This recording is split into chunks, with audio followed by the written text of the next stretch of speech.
ओम मुनित्रयं नमस्कृत्य सूक्तिः परिभाव्य च वैयाकरणसिद्धान्तकौमुदीयं विरच्यते। श्रौत्रार्हन्ति च नैर्गुण्यैर्महर्षिभिर्हरदिवन्तोऽष्टूयमानोऽप्यगुणोऽपि भ्रुविजयतेतरां पूर्वार्धे कथितास्तुर्यपञ्चमाध्यायवर्तिनः प्रत्यया अथ कथ्यन्ते तृतीयाध्यायगोचराः। नमः सर्वेभ्यः श्रोतृभ्यः। अस्माभिः गतपाठे यद्यत् पठितं तद् एकवारं स्मरामः। वयं वैयाकरणसिद्धान्तकौमुदी इत्याख्यस्य ग्रन्थस्य वैदिकीं प्रक्रियां पठन्तः स्मः। अत्र सप्तमः अध्यायः प्रचलति। अस्य अध्यायस्य अस्माकं क्रमे तृतीयः पाठः गतपाठः प्रवृत्तः अभूत्। अस्मिन् पाठे सर्वादौ तत्र सूत्रं पठितम् ईचद्विवचने अस्त्यादीनां तत्र अनङ् भवति इति उक्तम्। तत्र नैव अस्त्यादीनां भ्यामि परतः ईत्वं भवति इति सूत्रस्य अर्थः दृष्टः। अक्षीभ्यां तेनासिकाभ्याम् इति उदाहरणञ्च तत्र साधितं। ततः अग्रे सूत्रं पठितं दृक् स्ववसस्वतवसां छन्दसि इति। येषां नुमागमः स्यात् सौ इति अर्थः दृष्टः। कीदृङ्गिन्द्रः स्ववान् स्वतवान् इमानि उदाहरणानि दृष्टानि। ततः उदोष्ठ्यपूर्वस्य इत्येतत् सम्बद्धा वैदिकव्यवस्था उक्ता बहुलं छन्दसि ततुरिः जगुरिः ततुरिः जगुरिः इति उदाहरणद्वयं साधितं। ततुरिः जगुरिः पराचैः। ततः हृह्वरेश्छन्दसि इति सूत्रं तत्र पठितं। ह्वरेर्निष्ठायां हृ आदेशः स्यात्। अहृतमसि हविर्धानम् अहृतम् इति उदाहरणं तत्र साधितं। ततः अग्रे सूत्रं पठितम् अपरिहृताश्च इति। पूर्वेण प्राप्तस्यादेशस्य अभावः निपात्यते प्रकृते इत्युक्तम्। अपरिहृताः सनुयामवाजम् इति। ततः नाम अपरिहृताः इत्येव अत्र उदाहरणं साधितम्। अत्र पूर्वेण प्राप्तस्य आदेशस्य अभावः एवं खलु। नुम् इति नैव हृ इति आदेशः प्रकृते न भवति इति भावः। ततः सोमे ह्वरितः इति अग्रिमं सूत्रं पठितं। ह्वरित इति शब्दे इडगुणौ निपात्येते। मानः सोमो ह्वरितः इति ह्वरितः इति उदाहरणं साधितं। ततः सूत्रं पठितं ग्रसितस्कभितस्तभितोत्तभितचत्तविकस्ताविषस्त्रिषंस्त्रिस्शास्त्रितरुद्रुत्रिपरुत्रिपरुत्रिरुज्ज्वलिति क्षरिति क्षरिति वमित्यमितीति च इति। अत्र ग्रसित इत्यादयः शब्दाः निपातिताः। तत्रोक्तम् अष्टादश निपात्यन्ते तत्र ग्रसु स्तम्भु येषाम् उदित्वान् निष्ठायां प्रतिषेधे प्राप्ते इण् निपात्यते। युवं शचीभिर्ग्रसिताम् अमुञ्चतं विष्कभिते अजरे येन स्वस्तभितं सत्येनोत्तभिता भूमिः स्तभितेत्येव सिद्धे उत पूर्वस्य पुनर्निपातनम् अन्योपसर्गपूर्वस्य मा भूदिति चते याचने कसगतौ आभ्यां तस्येडभावः। चत्ता इतश्चत्तामुतः त्रिधाः श्वावमश्विना विकस्तम् उत्तानाया हृदयं यद्विकस्तं निपातनबहुत्वापेक्षं सूत्रे बहुत्वं विकस्ता इति तेनैकवचनान्तोऽपि प्रयोगः साधुरेव। शसु शंसु शासु एभ्यस्त्रिच इडभावः। एकस्त्वष्टुरश्वस्याविशस्ता ग्राभ उत संस्था प्रशास्ता पोता तरतेर्वृङ्वृयोश्च त्रिच उट ऊट एतौ आगमौ निपात्येते। तरुतारं रथानां तरूतारं वरुतारं वरुत्रीभिः सुशरणो नो अस्तु।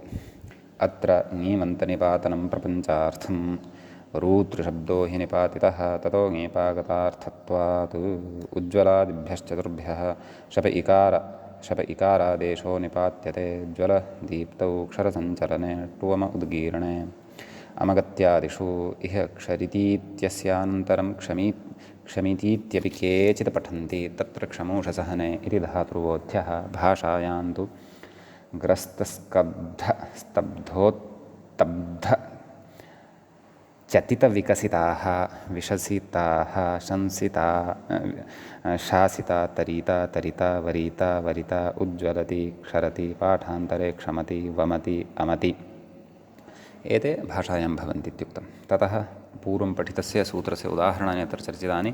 बभूथा ततन्थ जगृम्भववर्थेति निगमे विद्मा समुत्सं यत आबभूथ येनान्तरिक्षमुर्वा ततन्थ जगृम्भाते दक्षिणमिन्द्रहस्तं त्वं ज्योतिषा वितमो ववर्थ भाषायां तु बभूविथ आतेनिथ जगृहिम वबरिथेति इति एतावत् पर्यन्तं वयं पठितवन्तः सूत्राणि। ततः गतपाठस्य अन्ते व्याख्यापङ्क्तयः इत्थमासन्। चत्तशब्दात् टापि उञा सह आदुगुणः निपातनेन सह एकीकृत्य छेदस्तु पदकाराणां सम्प्रदायसिद्धः भूयामो इति मन्त्रे भूयामो इति यथा निपातनं भूत्वापेक्षमिति तेन छान्दसः प्रयोगः एकवचनान्तोऽप्युदाहृति भावः। अश्वस्याविशस्तेति अन्येषामपि पूर्वपदस्य दीर्घः ततः ङीपा इति ऋन्नेभ्यति विहितेन बभूथा निगमो वेदः येषां वेद इडागमः इडभावो निपात्यते व्रियः कादिसूत्रेण इडभावे सिद्धे निगम एव इति नियमार्थन्निपातनं तदेतदाह भाषायां तु वावरिथेति इति एतावत्पर्यन्तं च व्याख्याभागं वयं गतपाठे पठितवन्तः। ततः अयं तृतीयः पाठः वैदिक्याः प्रक्रियायाः सप्तमस्य अध्यायस्य अस्माकं क्रमे प्रवृत्तः अभूत्। अधुना तावत् वैदिक्यां प्रक्रियायां सप्तमस्य अध्यायस्य अस्मत्क्रमे चतुर्थः पाठः आरब्धः भवति। तत्र अग्रिमसूत्रं प्रति व्याख्याता इङ्गितं करोति। एतत् कथयन् किं सनिंस मूले पश्यामश्चेत् सूत्रं भवति सनिंससनिवांसम् इति। तत्र सनिंससनिवांसमिति द्वितीयाविभक्तेः एकवचनान्तस्य निष्पन्नस्य पदस्य अनुकरणं प्रकृते इदं भवति। सम्यक्। तत्र मूलेपि सूत्रार्थ उच्यमानः अस्ति, अत्र व्याख्यायामपि उच्यमानः वर्तते। आदौ मूलमेव पश्यामः। सनिम् इत्येतत् पूर्वात् किं सनिं सनिम् मान्तं शब्दस्वरूपं सनिम् इत्येतत् पूर्वात् सनतेः सनोतेः वा क्वसोः इड् सनतेः सनोतेः क्वसोः वा इट् इति अन्वयः एत्वाभ्यासलोपाभावश्च निपात्यते। नाम एत्वम् अभ्यासलोपश्च इत्येतद्द्वयं च निपात्यते इति भावः। सम्यक् इत्यस्ति। ततः मूले कथयति सनिमित्येतत् व्याख्याता कथयति सनिं पूर्वात् सनतेः सनोतेर्वा सनिंससनिवांसमिति निपात्यते। क्वसोरिडिति क्वसोरिड् सनोतेर्वा क्वसोः इट् कथयति नेड् वशीकृति इति निषेधे प्राप्ते निपातनं। सम्यक्। तर्हि प्रयोगः कः? प्रयोगः अत्र अयमेव प्रयोगः भवति, सूत्रमेव प्रयोगः भवति। सनिंससनिवांसम् अञ्चित्वाग्ने सनिंससनिवांसं सनिम् इति अव्ययं वस्तुतः तद् छान्दसम् अव्ययं तद् पूर्वकत्वात् सनधातुः लिटि तत्स्थाने क्वसुश्चैत्यनेन क्वसु इति भवति। सनिं सन् वसु खलु तत् लिटः स्थाने भवति इति कृत्वा लिटधातोरनभ्यासस्य इत्यनेन द्वित्वम् अभ्यासादिकार्यं कृत्वा सनिं सन् वस् तत्र आर्धातुकस्य डोलादिति इत्यनेन वस् इत्यस्य इडागमः प्राप्तः नेडवशीकृत इत्यनेन निषेधः क्रियते प्रकृतसूत्रेण पुनः सः इडागमः प्राप्यते सनिं ससन् इवस् ततः एत्वाभ्यासलोपौ च अत्र भवतः सनिन् ससनिवस् तत्र द्वितीयाविभक्तेः न प्रथमाविभक्तेः एकवचने सनिन् ससनिमान् द्वितीयाविभक्तेः एकवचने सनिन् ससनिमान् सम् इति प्रयोगः भवति उक्तिजां सर्वनामस्थाने धातु इति नुमागमादिकं सर्वं कृत्वा सम्यक् इत्यस्ति विशेषः सम्पन्नः एतत् सूत्रगतः विशेषः अधुना प्रत्ययस्थात्कातपूर्वस्यादाप्यसुपः इति पठितं खलु अपि च वयं सत्यं सद्यः द्वितीयपादे रममाणाः तत्र वार्तिकं किं व्याख्याता तु उदाहरणमेव कथयति पावक इति मूले पश्यामश्चेत् पावकादीनां छन्दसि प्रत्ययस्थात् कादित्वन्नेति वाच्यम् इति एवमस्ति पावकादीनां पावका आदिः येषान्ते पावकादयः तेषां पावकादीनां छन्दसि सप्तम्यन्तं प्रत्ययस्थात् प्रत्यये तिष्ठति प्रत्ययस्थः तस्मात् प्रत्ययस्थात् कात् पञ्चम्यन्तम् इत्थं प्रथमान्तं न अव्ययम् इति अव्ययं वाच्यं प्रथमान्तं व्याख्याता किं कथयति पावका इति मूले तर्हि कः वार्तिकस्य अर्थः कः इति चेत् छन्दसि प्रत्ययस्थात् इत्थं न इति वाच्यं नाम पावका इत्यादिषु शब्देषु क्वचित् यदि तत्र प्रत्ययस्थात्कालपूर्वस्य आदाप्यसूपः इत्यनेन इत्थं प्राप्तं भवति तन्न भवति तस्य निषेधः उच्यते प्रयोगः अयमेव पावका मूले उक्तं खलु किं हिरण्यवर्णाः शुचयः पावकाः तत्र व्याख्यायां पश्यामः पुनन्ति पावयन्ति वा पावकाः पुनातेः पावयतेर्वाणुल्टाप् इत्यस्ति टापि च सति तर्हि तत्र तदेव नाम प्रत्ययस्थात्कालपूर्वस्य आदाप्यसुपः इत्यनेन इत्थं प्राप्तं भवति तस्य निषेधः प्रकृते उच्यते इति भावः सम्यक् आम् ततः अत्र अयमेव विशेषः अस्मिन् गणे अन्येपि शब्दाः अन्तर्भाविताः सन्ति वा द्रष्टव्यम् अथवा वेदे तादृशाः प्रयोगाः दृश्यन्ते वा तेषां प्रयोगाणाम् अत्र अन्तर्भावः शक्यः कर्तुम् अग्रे सूत्रम् अग्रिमं पठनीयं वर्तते साक्षात् अव्यवहितम् अग्रिमं सूत्रमेव भवति घोर्लोपो लेटि वा इत्यस्ति घोः इति षष्ठ्यन्तं पदं भवति लोपः इति प्रथमान्तं पदं भवति लेटि इति सप्तमी विभक्तेः एकवचनान्तं भवति वा इति अव्ययपदं भवति सम्यक् तत्र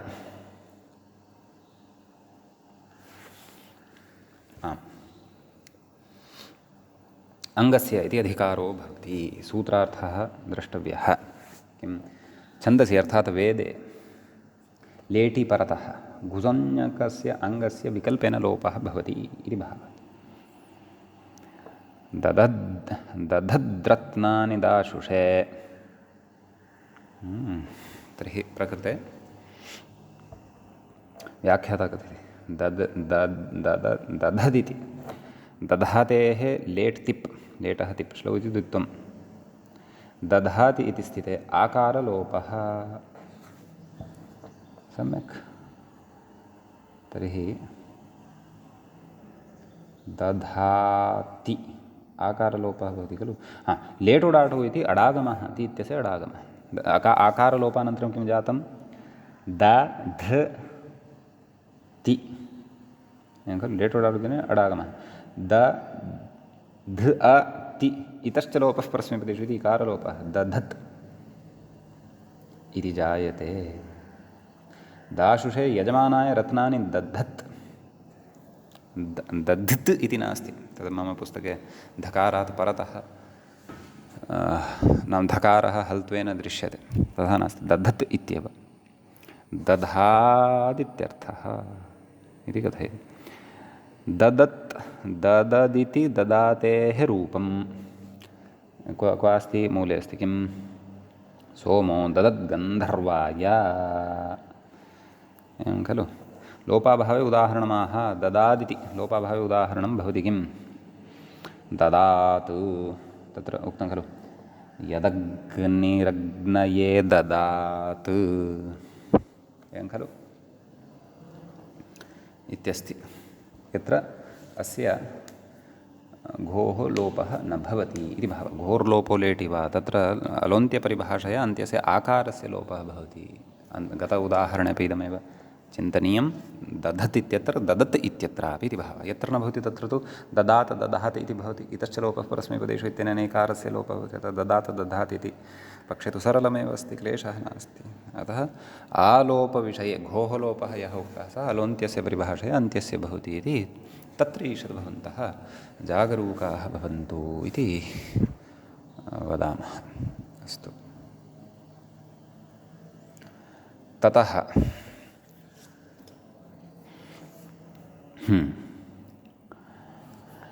अग्रिमं सूत्रं पठामः।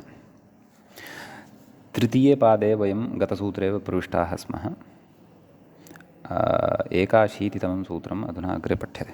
व्याख्याता इङ्गितं करोति मीनादेः। मूलं पश्यामश्चेत् तत्र सूत्रं वर्तते मीनादेर्निगमे इति भवति। मीनादेः इति षष्ठ्यन्तं पदं भवति, निगमे इति सप्तम्यन्तं, सप्तमी विभक्तेः एकवचनान्तं भवति। ष्ठिवुक्लमुचमां शिति इत्यतः शिति इत्यनुवर्तते, प्वादिनां ह्रस्वः इत्यतः ह्रस्वः इत्यनुवर्तते, अङ्गस्य इति अधिकारस्तु वर्तते एव। मूले कथयति शितिह्रस्वः, व्याख्याता कथयति प्वादिनां ह्रस्वः इत्यतः ह्रस्वः इत्यनुवर्तते, तदा शितिह्रस्व इति। कः सूत्रार्थः? मी इति यः धातुः तस्य ह्रस्वः भवति। शित् प्रत्ययः यदा परतः भवति तदा वेदविषये गम्यमाने छन्दसि एषा व्यवस्था इति भावः। सम्यक्। ततः अग्रे कथयति प्रमिणन्ति व्रतानि, भीति नास्ति, मी इत्येव अस्ति।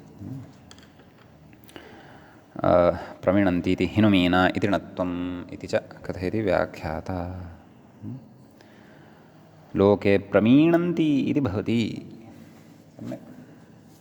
अतः नास्ति विशेषः, शितिपरतः एव, परन्तु एषा व्यवस्था। प्रभुस्वरपूर्वकात् मी लट् झि प्रत्ययः अन्तादेशः श्ना इति विकरणप्रत्ययः श्नाभ्यस्तयोरातः इत्यनेन आकारस्य लोपः प्रमीनन्ति। इनातेर्निगमे इत्यनेन ईकारस्य ह्रस्वः प्रमिनन्ति। हिनुमीना इत्यनेन णत्वं प्रमीणन्ति। लोके तु प्रमीणन्ति इति भवति इति भावः। सम्यक्। ततः पूर्वं सूत्रं पठितमस्ति। अस्ति सिजो प्रक्ते ईडागमविधायकं सूत्रं वर्तते खलु, भुहादिगणे पठितं सूत्रमिदम्। अस्धातोः सिच प्रत्यये परतः अपृक्तस्य हलाद्धातोः ईडागमः भवति, एवं खलु। कौमुद्याम् अर्थः स्मर्यते। विद्यमानात् सिचः अस्तेश्च परस्य अपृक्तस्य हलः ईडागमः भवति। तत्र सिच्च अस्चेति समाहारः कृतः भवति। सिच्छब्दस्य सौत्रं भत्वम् अस्ति इत्यनेन क्रमधारयः इत्यादि सर्वं स्मर्यते। पञ्चम्याः सौत्रः लुक्। विद्यमानात् सिचः अस्तेश्च परस्य हलः ईडागमः भवति इति सूत्रस्य अर्थः सम्यक्तया स्मर्तव्यः। ततः अग्रे यत् सूत्रमुच्यमानं वर्तते तस्य उदाहरणस्य अत्र स्पष्टता भविष्यति। आम्, सूत्रं वर्तते बहुलं छन्दसि। अस्ति सिचो पृक्ते इत्यतः अस्ति सिचः अपृक्ते इति नाम समग्रं सूत्रम् अनुवर्तते। तुरुस्तुषम्यमः सार्वधातुके इत्यतः सार्वधातुके इत्यनुवर्तते। ब्रुव ईट् इत्यतः ईट् इत्यनुवर्तते। उतो वृद्धिर्लुकि हलि इत्यतः हलि इति अनुवर्तते। अङ्गस्य इति च अधिकारः अत्र लभ्यते। सम्यक्। ततः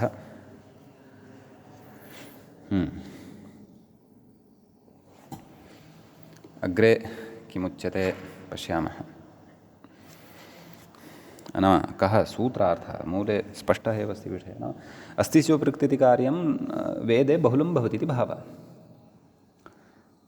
अस् इति धातुः अपि च सिचः परतः अस् एतस्मात् सिचः परतः च अपृक्तसार्वधातुकः यः हल् अस्ति तस्य ईडागमः भवति छन्दसि, परन्तु बहुलं भवति, बहुलप्रवृत्त्या भवति। बहुलं च किं तद् वयं जानीमः।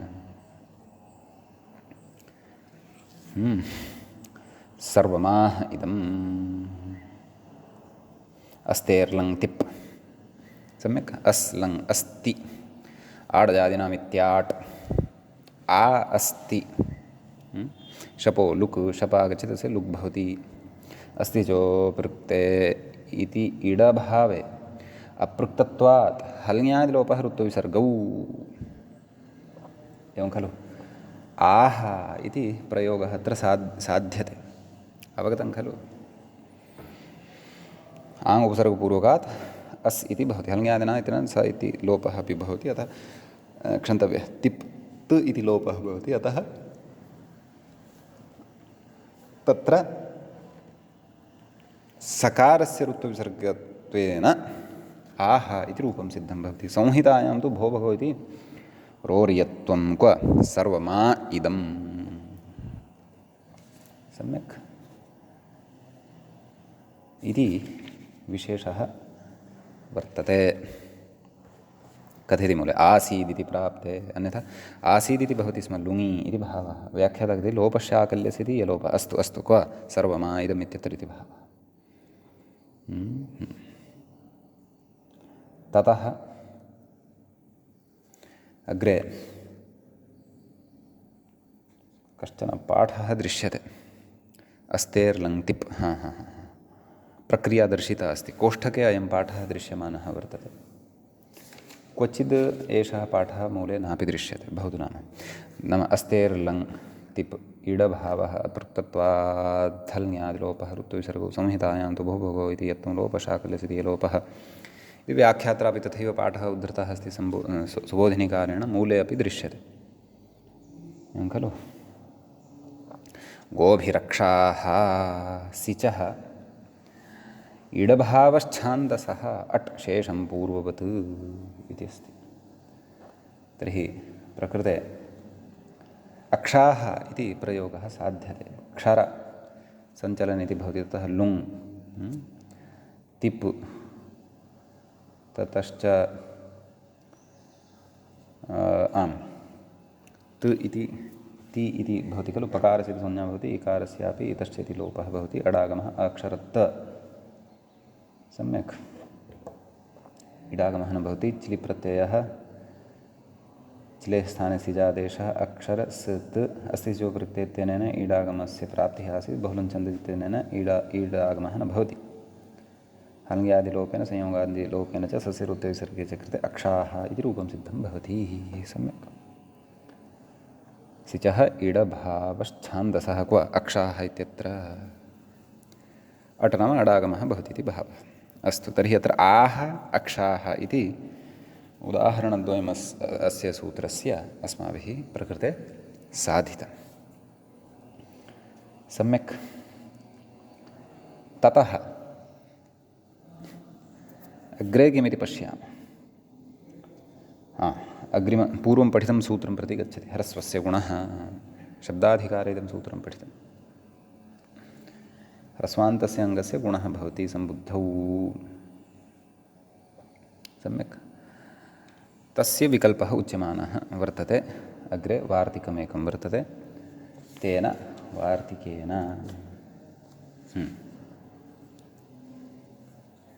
तत्र व्याख्याता इङ्गितं करोति। जसादिषु इति मूलं पश्यामश्चेत् तत्र भवति जसादिषु छन्दसि वा वचनं प्राङ्गणं चङ्ग्युपधायाः इति। व्याख्याता कथयति आदिशब्दः प्रकारे तेन पूर्वयोगनिर्दिष्टानामपि ग्रहणं। कः अर्थः नाम तत्र अष्टाध्यायी क्रमे एवं सूत्राणि सन्ति खलु। ह्रस्वस्य गुणः जसि च ततः आरभ्य पुनः णौचङ्ग्योपधाय ह्रस्वः इति सूत्रात् पूर्वं जसादिषु छन्दसि वावचनं प्राङ्णौ चङ्ग्योपधायाः नाम णौचङ्ग्योपधायाः ह्रस्वः इत्यतः पूर्वं एतानि नाम जसादिषु यानि कार्याणि उच्यन्ते कानि ह्रस्वस्य गुणः जसि च इत्यादीनि सम्यक् तानि तत्र वावचनं कर्तव्यं जसादिषु छन्दसि वावचनं वेदविषये तत्र नाम विकल्पेन इमानि कार्याणि भवन्ति इति भावः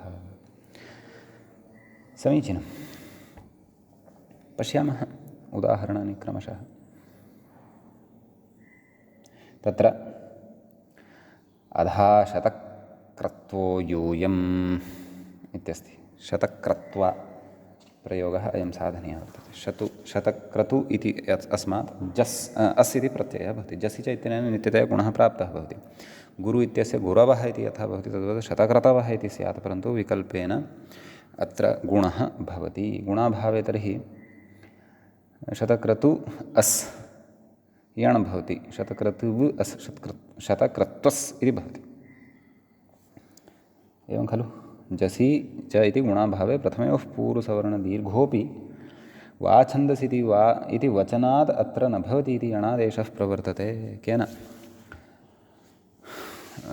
वार्तिकं यद् पठितं जसादिषु छन्दसि वा वचनं णौचङ्ग्योपधायाः प्राङ्णौचङ्ग्योपधायाः एवं खलु पक्षे सः गुणः भवति अतः शतक्रतवः गुरवः इति वद्भवति अवादेशश्च भवत्येव एवं किल ततः पश्वे नृभ्यो यथा गवे पश्वे घेर् इति इत्यस्य अभावे यण् एवं खलु घेः इति परतः गुणः खलु उच्यते सः न भवति अतः यण् एव भवति पक्षे सः गुणः भवत्यपि अतः गुरवे इति यथा तद्वत् पशवे इत्यपि प्रयोगः भवति इति अत्र विशेषः भवति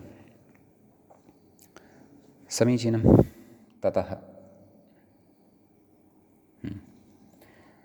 अग्रे पूर्वं पठितं सूत्रं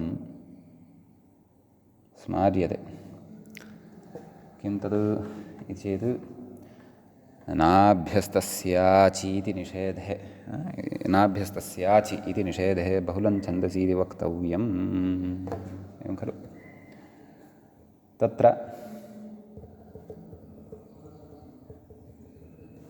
नाभ्यस्तस्याचि इत्यस्य कः अर्थः तत् स्मर्यते चेदेव अत्रत्यः विषयः स्पष्टः भवति लघुपदगुणो न स्यात् नाम अभ्यस्तसंज्ञकस्य अङ्गस्य लघुपदस्य अजादौपिति सार्वधातुके गुणः न भवति इति सूत्रस्य अर्थः तर्हि अत्र किमुच्यते बहुलं छन्दसि इति वक्तव्यं छन्दसि तु एषः निषेधः बहुलं प्रवर्तते इति भावः क्वचित् प्रवर्तते क्वचित् न प्रवर्तते इति भावः एवं खलु तर्हि किमुच्यते किम् उदाहरणम् अनुषग्जुजोषत् इति जुषि प्रीतिसेवनयोः लेटः व्यत्ययेन परस्मैपदं तिप् इतश्च लोपः परस्मैपदेषु लेटो डाटु इत्यट् इतश्च परस्मैपदेषु इत्यनेन इलोपः इति भावः लेटो डाटो इत्यट् व्यत्ययेन शपः श्लुः द्विर्वचनं सम्यक् तर्हि प्रकृते बहुलं छन्दसि इत्यनेन किम् इत्यनेन नाम नाभ्यस्तस्याच् इति निषेधः अत्र न प्रवर्तते नाम लघुपदगुणस्य निषेधः न प्रवर्तते परन्तु लघुपदगुणः अत्र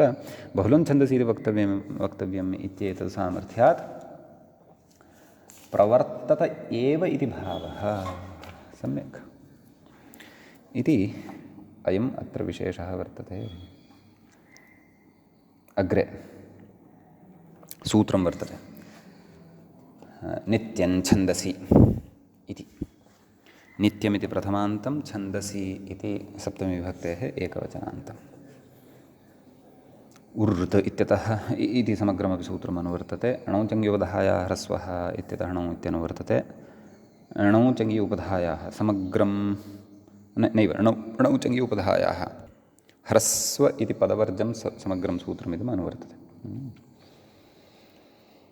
कः सूत्रार्थः मूले स्पष्टतया उच्यमानः वर्तते किं छन्दसि विषये चङ्ग्युपधाया ऋवर्णस्य ऋन्नित्यम् अर्थात् छन्दसि वेदे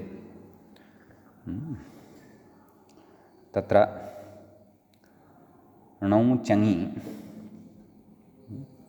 उपधाभूतस्य ऋवर्णस्य स्थाने नित्यं ऋत् अर्थात् ह्रस्वः ऋकारः भवति इति भावः। सम्यक्। तदेव पुगन्तलघुपदगुणादिकं न प्राप्तं भवेत्, न प्रवृत्तं भवेत्, तदर्थं ऋवर्णस्य ऋविधानम् इदम्। अविवृधत् इत्यस्ति। सम्यक्। वृद्धुवर्धने णिच्च च आदेशो न द्वित्वे कर्तव्ये इति सर्वं जानीमः। अतः प्रकृते वृद्ध इ इत्यवस्थायां तदेव णिच् भवति। सनाद्यन्तधातोः इत्यनेन धातुसंज्ञा। तत्र वृद्ध इ इत्यवस्थायां ततः लुङ् च्लीच्लेः सिच् णिश्रुतुसृभ्यः कर्तृ चङ् सिचं प्रबाध्य चङ् प्रवर्तते। वृद्ध इ अ त चङ् इत्यनेन द्वित्वम् अभ्यासकार्यं हलादिशेषः उरुत् इत्यादिकं सर्वं कृत्वा उणरपरः इति भवति। वृद्ध इ अत हलादिशेषः वृद्ध इ अत अडागमः नेरणिट् इत्यनेन नेरलोपः सन्वर्लघुनि चङ्परे नग्लोप इत्यनेन सन्वद्भावः सन्यतः दीर्घोलगोः अवीवृद्ध अत् अविवृधत्। अत्र अधुना लघुपदगुणः प्राप्तः भवति। ततः ऋस्थाने ऋ इत्येव आदेशः नित्यं छन्दसि इत्यनेन भवति। उर्ऋत् इत्यनेन वस्तुतः विकल्पेन अत्र ऋत्वं प्राप्तं भवति, परन्तु सः विकल्पः अपि अत्र न स्यात्। नित्यतया ऋत्वं नाम ऋ इति आदेशः भवतु, तदर्थं प्रकृते नित्यं छन्दसि इत्यनेन सूत्रेण अविवृधत् इत्यत्र वकारात् परतः यः ऋवर्णः वर्तते तस्य स्थाने ऋवर्णः एव विधीयते। अविवृधत् इति एव प्रयोगः प्रकृते भवति इति भावः। इति नित्यं छन्दसि सूत्रगतः विशेषः भवति। अग्रिमसूत्रं प्रति व्याख्याता इङ्गितं करोति। न छन्दसि मूलं पश्यामश्चेत् सूत्रं भवति न छन्दस्य पुत्रस्य इत्यस्ति। न इति अव्ययपदं भवति। छन्दसि इति सप्तमीविभक्तेः एकवचनान्तं भवति। अपुत्रस्य इति षष्ठीविभक्तेः एकवचनान्तं भवति। सम्यक्। तत्र न पुत्रः अपुत्रः तस्य अपुत्रस्य। सम्यक्।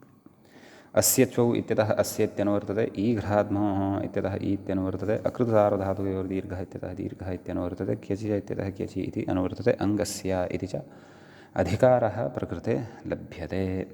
कः सूत्रार्थः मूले अवलोकनीयः। किं पुत्रभिन्नस्य अदन्तस्य क्यचि इत्तुदीर्घौ न। सम्यक्। व्याख्याता किं कथयति। इह यदि आनन्तर्यात् ईत्वमात्रं प्रतिषिध्येत तर्हि अकृतसार्वधातुकयोर्दीर्घति दीर्घः स्यात्। अपवादे पुनरुत्सर्गस्थितेः अतः ईत्वदीर्घौ नेति। क्यचि यदुक्तं तन्नेति इति तन्नेति इति व्याख्यानादिति भावः। अत्र ज्ञापकम् अनुपदमेव वक्ष्यति। अस्तु भवतु। एवं किल पुत्रभिन्नस्य अदन्तस्य क्यचि ईत्वदीर्घौ न इति खलु सूत्रार्थः कृतः वर्तते।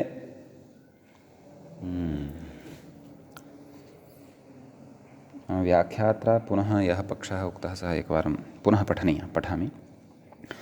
इह यदि आनन्तर्यात् ईत्वमात्रं प्रतिषिध्येत तर्हि अकृतसार्वधातुकयोः इति दीर्घः स्यात्।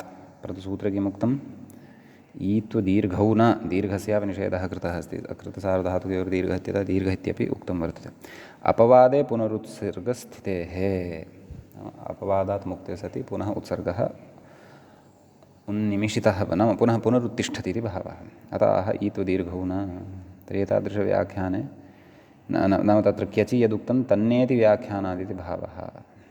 इति व्याख्यानात् तादृशः अर्थः स्वीक्रियते इति कृत्वा प्रकृते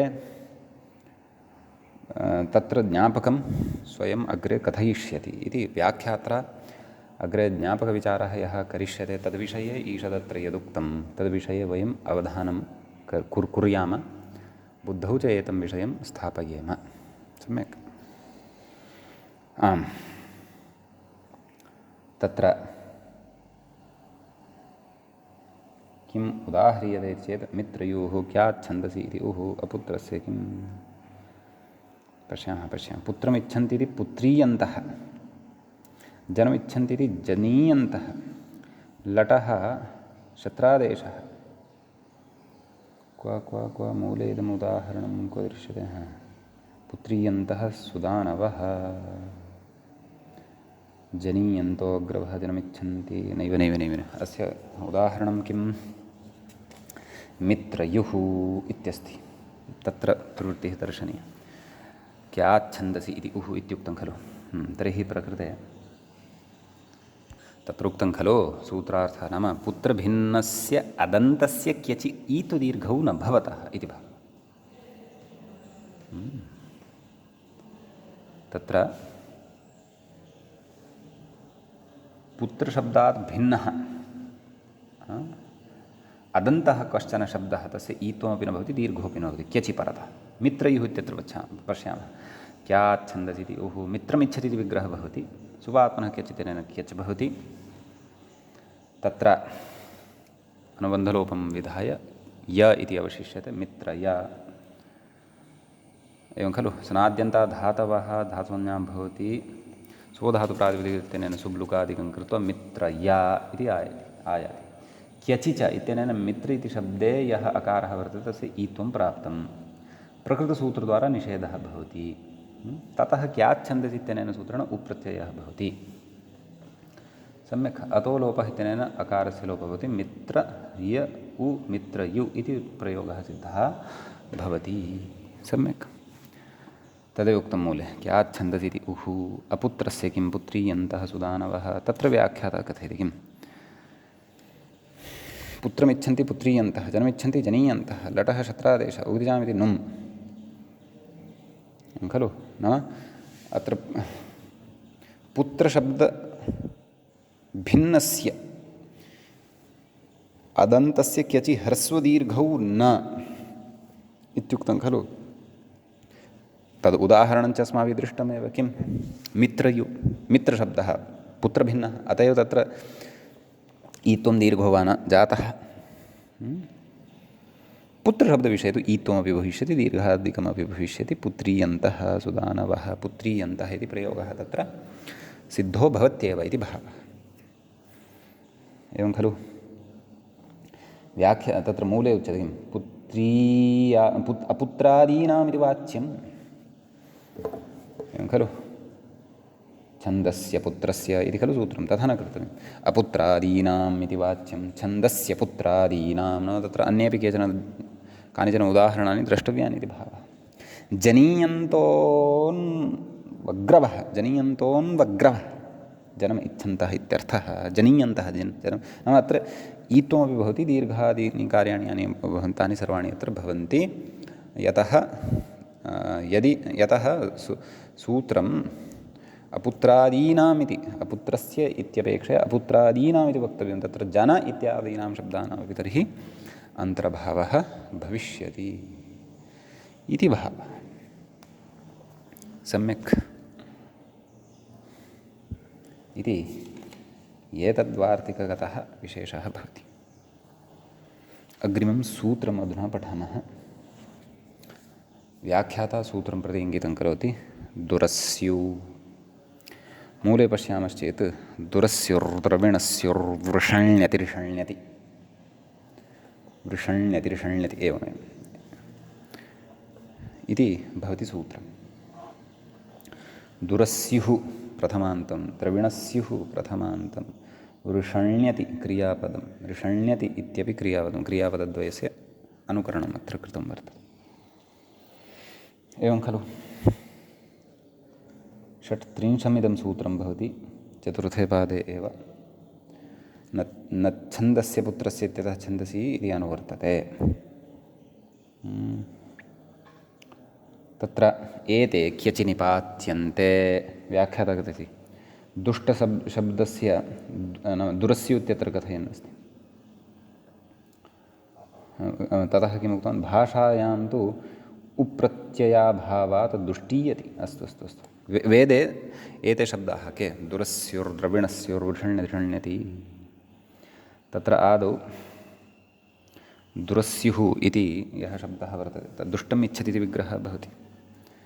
दुष्टशब्दस्य दुरस्भावः नाम किं किं निपात्यते अत्र तत् कथयन् अस्ति व्याख्यातः। दुष्टशब्दस्य दुरस्भावः, द्रविणशब्दस्य द्रविणस्भावः, वृषस्य वृषणभावः, रिष्टस्य रिषणभावश्च निपात्यते खलु। दुष्टीयति तर्हि निपात्यते चेत् शब्दः कः साधनीयः? दुरस्युः इति तस्य रूपसिद्धिः कथं? दुष्टम् इच्छति तर्हि दुष्ट इत्यस्य स्थाने दुरस् इति आदेशः भवति, क्यच् प्रत्ययस्यापि निपातनं भवति। दुरस्य याच्छन्दसि इत्यनेन उप्रत्ययः भवति, एवं खलु। ततः अतो लोपः इत्यनेन अकारस्य लोपे सति दुरस्युः इति शब्दः सिद्धः भवति।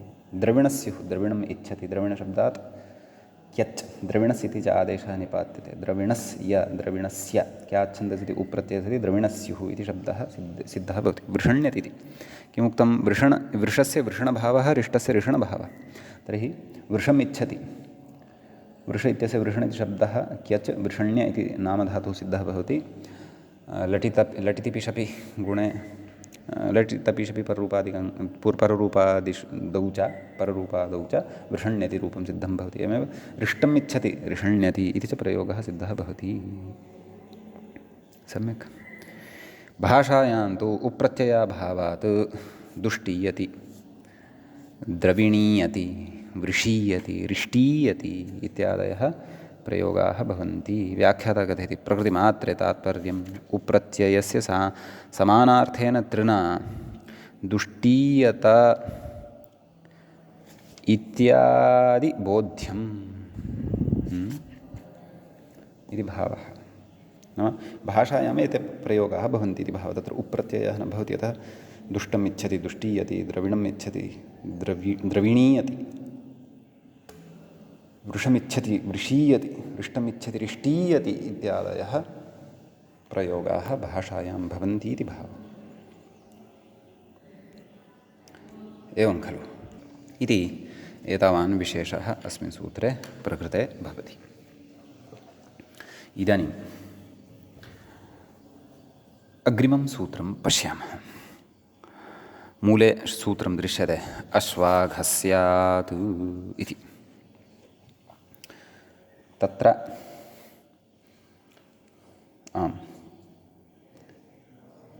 अश्वाघस्य इति षष्ठीविभक्तेः एकवचनं भवति। आत् इति प्रथमान्तं भवति। अश्वश्च अघश्च समाहारः भवति। अश्वाघं तस्य अश्वाघस्य। आत् इति प्रथमान्तं भवति। प्रकृते क्यचि च इत्यतः क्यचि, न छन्दस्य पुत्रस्य इत्यतः छन्दसि, अङ्गस्य इति च अनुवर्तते। तत्र मूले उच्यते सूत्रार्थः किम्? अश्व अघ एतयोः क्यचि आत् स्यात् छन्दसि। अश्वायन्तो मघवन्। अश्वशब्दात् क्यच् लटः शत्रादेशः। अश्वय एवं खलु। आत्मनः अश्वम् इच्छन्ति इति विग्रहे सति अश्व इति अस्मात् क्यच् भवति। अश्वय आत्वं प्रकृतसूत्रेण अश्वाघस्य तद् अश्वाय। ततः शत्रुप्रत्यये सति अश्वायन्तः, शत्रन्तः प्रयोगः एषः वर्तते। सम्यक्। ततः मात्वा वृका अघायवः इत्यस्ति। अघायव इति व्याख्याता कथयति छन्दसि परेच्छायां क्यच् पूर्वं पठितं। क्याच्छन्दसि इति उप्रत्ययः प्रकृतसूत्रेण तु आत्वं विधीयते। अघय अघाय ततः उप्रत्ययः अतो लोपः अघाय उ अघायु बहुवचने अघायवः इति प्रयोगः सिद्धः भवति। इत्यस्ति। इदमेव सूत्रं ज्ञापकमिति। अस्तु, मूले किं कथयति? नच्छन्दसि इति निषेधः नेत्वमात्रस्य न इत्वमात्रस्य, किन्तु दीर्घस्यापि इति अत्र इदमेव सूत्रं ज्ञापकम्। नच्छन्दसि अर्थात् नच्छन्दस्य पुत्रस्य किमुक्तं तत्र? पुत्रभिन्नस्य अदन्तस्य क्यचि इत्वदीर्घौ न। तर्हि अत्र पश्यन्तु, व्याख्यात्र स्मारितमासीत् खलु ज्ञापकमानुपदमेव वक्ष्यति इति। किमुक्तं? नच्छन्दसि इति निषेधः न इत्वमात्रस्य किन्तु दीर्घस्यापि। अत्र इदमेव सूत्रं ज्ञापकं भवति। कथं ज्ञापकं भवति तद् व्याख्याता अतीव सरलतया बोधयति। पश्यन्तु किम्?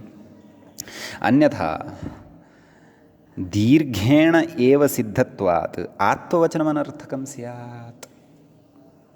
न वा? तर्हि आत्वविधानं प्रकृते कुतः न वा? अथ इदं सूत्रं तत्र दीर्घस्यापि निषेधे ज्ञापकं भवति इति अत्र ज्ञापकम् उक्तं वर्तते ग्रन्थकारेण। अस्तु, अग्रिमं सूत्रं पश्यामः। तत्र मूले सूत्रं दृश्यते देवसुम्नयोर्यजुषि काठके, एवं खलु? तत्र देवसुम्नयोः सप्तमी नैव षष्ठीविभक्तेः द्विवचनान्तं भवति। यजुषि इति शब्दस्य सप्तमीविभक्तेः एकवचनं। ततः काठके इति अपि सप्तमीविभक्तेः एकवचनान्तं भवति।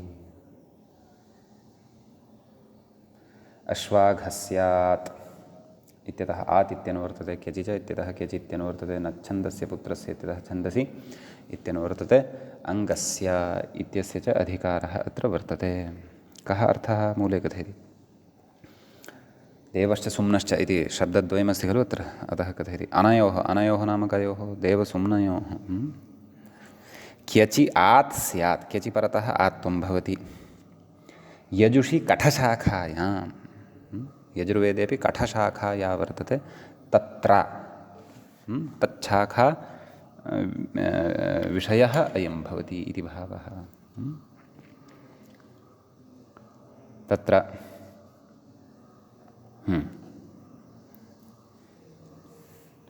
उदाहरणं देवायन्तो यजमानाः। तर्हि आत्मनः देवम् इच्छन्ति इति विग्रहे सति देवशब्दात् सुवात्मनः क्यचितेन क्यच भवति। प्रकृतसूत्रेण देवसुम्नयोर्यजुषि काठकेतेन आत्वं भवति। देवाय शत्रुप्रत्ययान्तः अयं प्रयोगः भवति देवायन्तः। सुम्नशब्दस्य उदाहरणमस्ति सुम्नायन्तो हवामहे। आत्मनः सुम्नम् इच्छन्ति इति विग्रहे सुम्नशब्दात् क्यच् आत्वं सुम्नाय इति नामधातुः भवति। ततः त्रिचि बहुवचने सुम्नायन्त इति प्रयोगः सिद्धः भवति। व्याख्याता कथयति नैव मूले कथयति इह यजुःशब्दः न मन्त्रमात्रपरः किन्तु वेदोपलक्षकः। तेन ऋगात्मकेऽपि मन्त्रे यजुर्वेदस्थे भवति। यजुर्वेदस्थः ऋग्मन्त्रः कश्चन भवति तत्रापि भवति, किञ्च ऋग्वेदेऽपि भवति। स चेन्मन्त्रः यजुषि कठशाखायां दृष्टः इत्येवम् अत्र विग्रहः व्याख्यानं कर्तव्यमिति भावः। यजुःशब्दस्य वेदान्तरोपलक्षकत्वात् इति भावः। यजुषीति किं? देवान् जिगाति सुम्नयुः, एवं खलु? अत्र प्रयोगः वर्तते सुम्नयुः इति।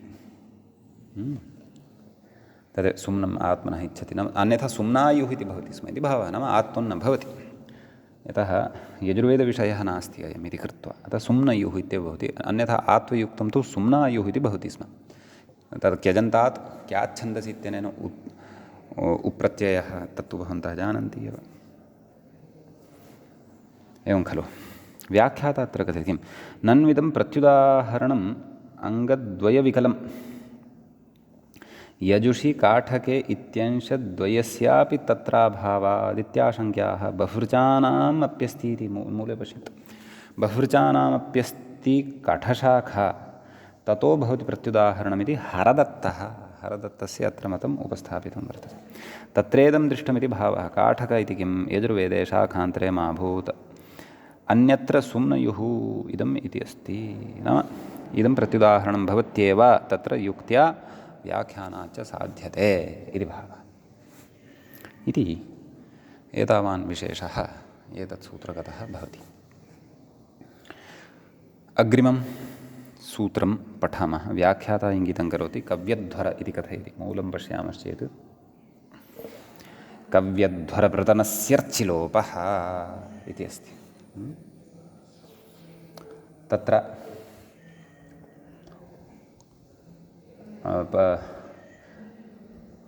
कव्यध्वरप्रतनस्यर्चि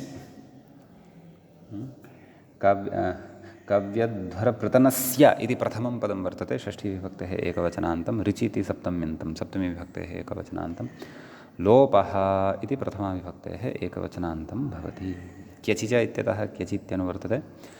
न छन्दस्य पुत्रस्य इत्यतः छन्दसि इत्यनुवर्तते। अङ्गस्य इत्यस्य च अधिकारः प्रकृते वर्तते। समीचीनं। ततः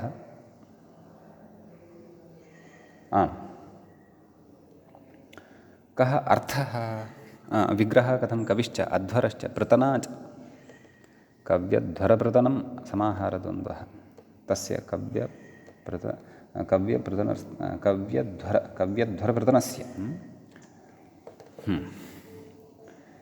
कः अर्थः? व्याख्यातः कथयति येषाम् अन्त्यस्य लोपः स्यात् क्यचि ऋग्विषये। रिचि रिचि इत्युक्तं खलु ऋग्विषये। व्याख्यातः कथयति कवि अध्वर प्रतना येषाम् अन्त्यस्य लोपः स्यात् क्यचि परे रिचि विषये नाम ऋग्वेदविषये गम्यमाने इति भावः। मृगैवादिगणः अध्वर्युशब्दः पठ्यते तद्व्युत्पत्त्यन्तरं बोध्यम्। अस्तु, तत् मूल उदाहरणमादौ पश्यामः। सूत्रार्थः अवगतः खलु? येषाम् अन्त्यस्य नाम कवि अध्वर प्रतना इति इत्यस्ति। तर्हि येषाम् अन्त्यस्य लोपः स्यात् क्यचि ऋग्विषये ऋग्वेदविषये गम्यमाने। अस्तु, स पूर्वया निविदा कव्यतायोः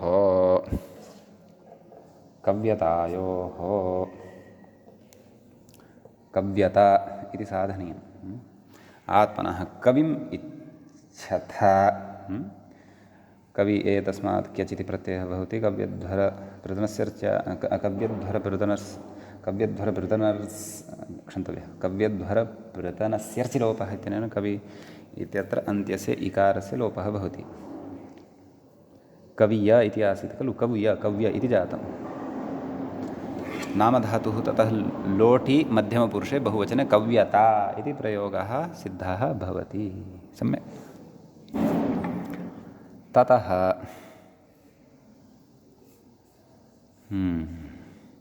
मृगैवादिगणे अध्वर्युशब्दः पठ्यते तद्व्युत्पत्त्यन्तरं बोध्यम्। अस्तु, अत्र तु अध्वर्युशब्दः प्रकारान्तरेण साध्यमानं वर्तते। अध्वर्युं वा मधुपाणिम् इति उदाहरणं प्रदत्तमस्ति खलु। अध्वर्युं वा मधुपाणिं। सम्यक्। तर्हि प्रकृते